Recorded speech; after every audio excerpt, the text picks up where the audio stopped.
selamat malam sahabat GPIB. Berjumpa lagi di dalam Renungan Night Call GPIB. Bersama dengan saya Pendeta Mariori Anastasia Tuhumena yang saat ini melayani di Jemaat GPIB Efata Buntung Payung, Pos Pelkes Sumber Hidup Sebamban. Sahabat GPIB yang dikasihi Tuhan, sebelum kita beristirahat mengakhiri hari yang Tuhan berikan, kita akan disapa oleh kebenaran firman Tuhan. Tetapi sebelum itu, mari siapkan diri kita masing-masing dan kita satu di dalam doa. Kita berdoa. Kami mengucap syukur Tuhan untuk kehidupan yang boleh kami terima sampai di hari ini. Kalau kami sudah memasuki malam hari saat ini, maka kami percaya penyertaan dan kuasa Tuhanlah yang juga akan ada dan hadir di malam kami ini. Sebelum kami beristirahat Tuhan, kami mau ada di dalam pembacaan dan perenungan firman-Mu. Untuk itu kami mohon bimbingan Roh Kudus-Mu supaya Roh Kudus itu juga yang bekerja di dalam hati dan pikiran kami, sehingga ketika kami membaca dan mendengarkan firman Tuhan, kami mengerti dan mau melakukannya. Ya Tuhan, inilah kami semua. Kami siap untuk membaca dan merenungkan firman-Mu. Amin. Sahabat GPIB yang terkasih, pada malam hari ini pembacaan Alkitab kita terambil dari kitab Ratapan pasal 3 ayat 8 sampai ayatnya yang ke-13 yang bunyinya demikian. Walaupun aku memanggil-manggil dan berteriak minta tolong, tak didengarkannya doaku. Ia merintangi jalan-jalanku dengan batu pahat dan menjadikannya tidak terlalui. Laksana beruang ia menghadang aku, laksana singa dalam tempat persembunyian.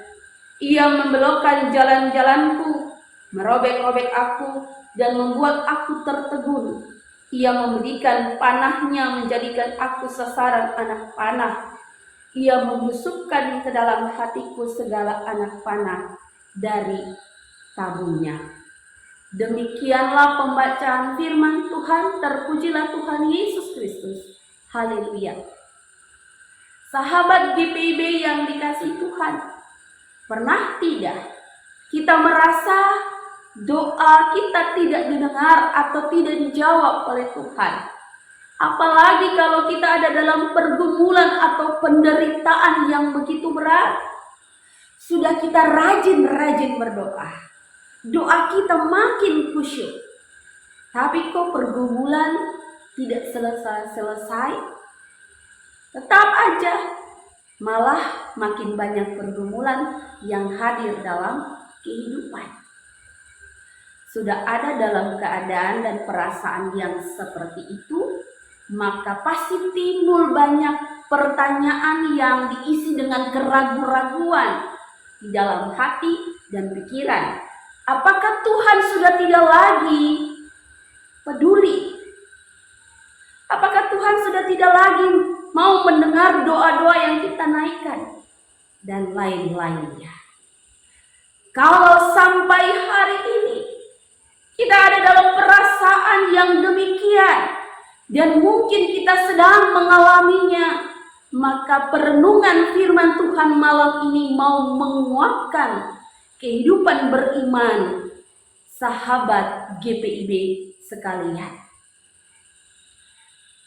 Boleh saja kita merasakan hal tersebut, asalkan jangan sampai kita hilang harapan.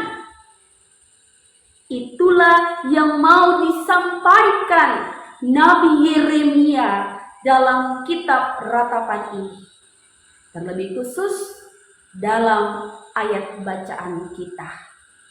Sahabat GPIB yang dikasihi Tuhan, kitab Ratapan merupakan kitab yang penuh dengan air mata kesedihan akibat kehancuran kota Yerusalem. Kehancuran kota ini terjadi karena dosa-dosa yang bangsa Yehuda lakukan di hadapan Tuhan. Maka itu, mereka ada dalam pembuangan dan penderitaanlah yang mereka rasakan.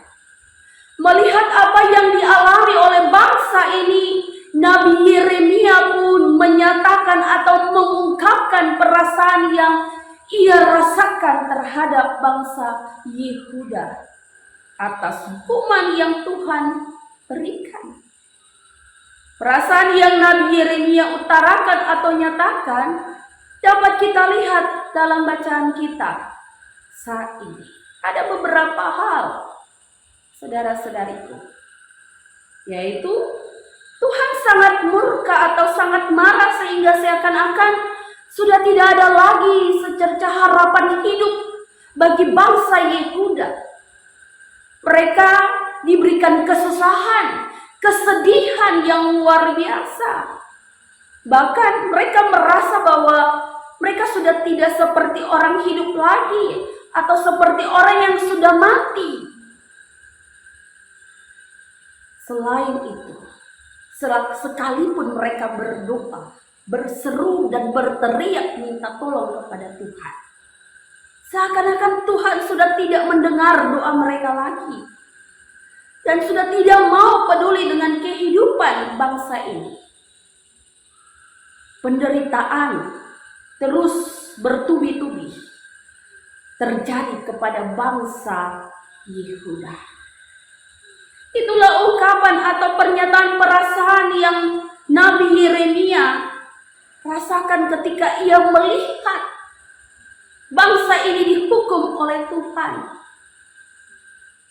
Untuk itu, dari ungkapan perasaan Nabi Yeremia ini mau mengajarkan atau menyatakan bahwa Tuhan tidak berdiam diri atau Tuhan tidak berkompromi dengan dosa.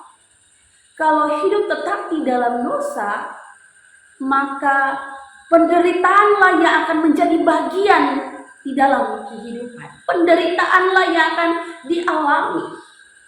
Dan di dalam penderitaan itu pun, seruan doa yang bangsa Yehuda naikkan kepada Tuhan seakan-akan tidak didengar oleh Tuhan. Maka itu bangsa Yehuda harus memaknai dengan sungguh-sungguh seruan doa mereka. Dalam seruan doa mereka itu mereka harus berintrospeksi diri, memaknai bahwa penderitaan dan doa yang tidak didengar itu adalah suatu teguran agar dapat kembali hidup benar di hadapan Tuhan dengan sungguh-sungguh.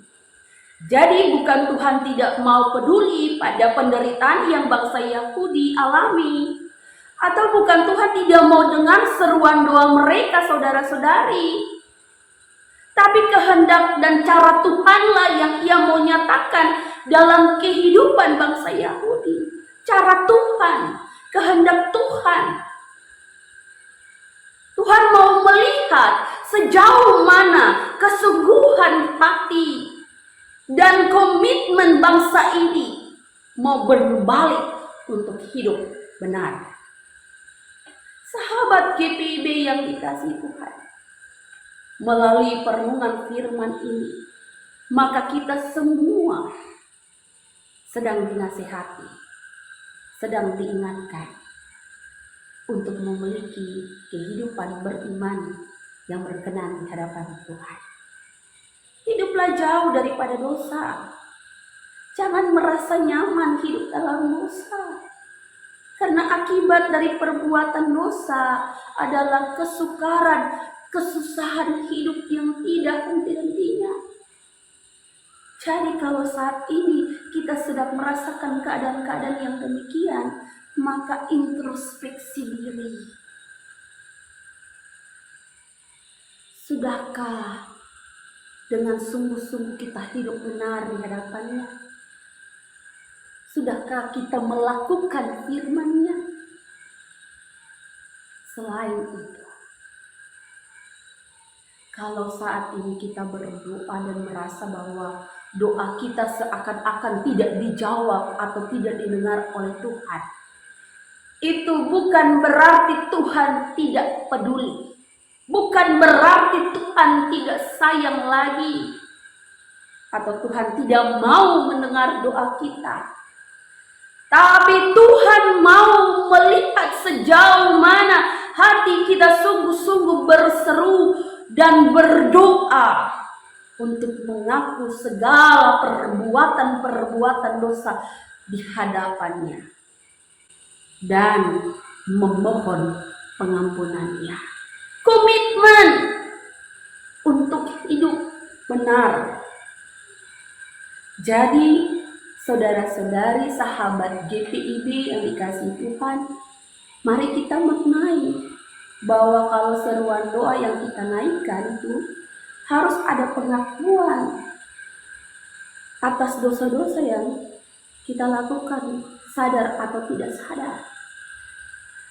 Ketika kita berlaku demikian, maka secercah harapan akan dinyatakan oleh Allah dalam kehidupan umat yang dikasihinya. Biarlah firman Tuhan yang kita renungkan pada malam hari ini mau menguatkan kehidupan beriman kita sekalian. Tuhan Yesus memberkati. Amin. Mari kita satu di dalam doa. Mengakhiri malam hari ini dengan beristirahat, kami sudah boleh membaca dan merenungkan firman Tuhan. Mari buatlah kami semua hidup sesuai dengan kehendak Tuhan. Tetap berpengharapan, tetap berserah dan berseru di hadapan Tuhan. Dengan dilandaskan introspeksi diri, supaya kami semua boleh hidup berkenan sesuai dengan apa yang Tuhan kehendaki. Inilah kami Bapa, kami serahkan seluruh hidup kami ke dalam tangan pengasihan-Mu. Amin.